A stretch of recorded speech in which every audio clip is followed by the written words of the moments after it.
We were not grain farmers who decided to grow a little crawfish on the side. We were crawfish farmers who grew grain because we had to feed the crawfish crop.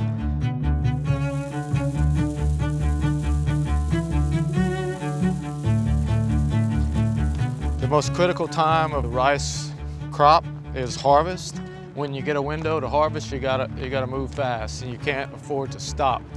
If you stop, you might get caught by a hurricane, but I have enough storage here to put the entire crop here if I had to.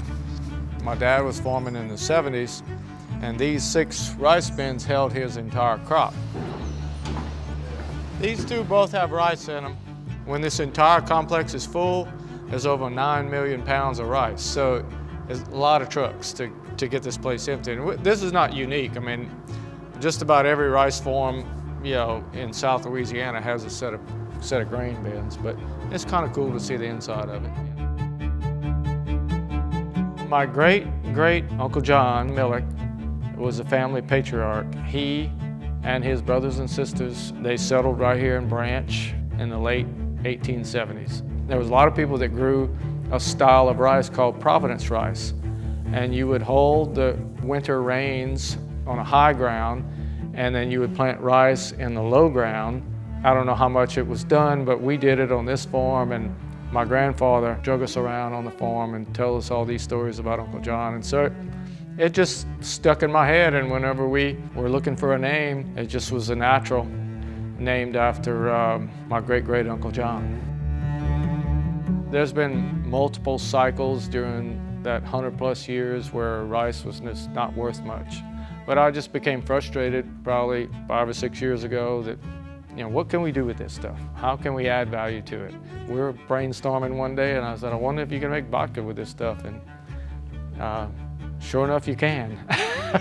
We tried about, I guess, 6 or 7 different recipes before we settled on one. The first sip was just incredible. I'll never forget that, how it tasted. I was like, oh my God. And I said, I just had the best martini of my life, you know. It was made with my rice. It was pretty incredible. You know, I set out to make a whiskey because it looked like that's what the market would prefer. And then we launched the vodka into the marketplace, and just had a tremendous response, especially the first year. There's no real commercial successful brand yet of an American rice whiskey. Hopefully we're going to be one of them.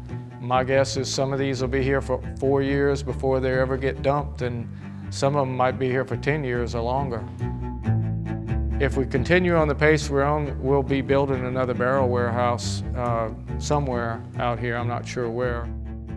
Just about everybody that is in farming grows crawfish now, and it becomes more competitive, you know, and we have the opportunity to build a brand with the vodka and the whiskey. So, you know, that'll take years and years to accomplish, but maybe we have a chance, you know.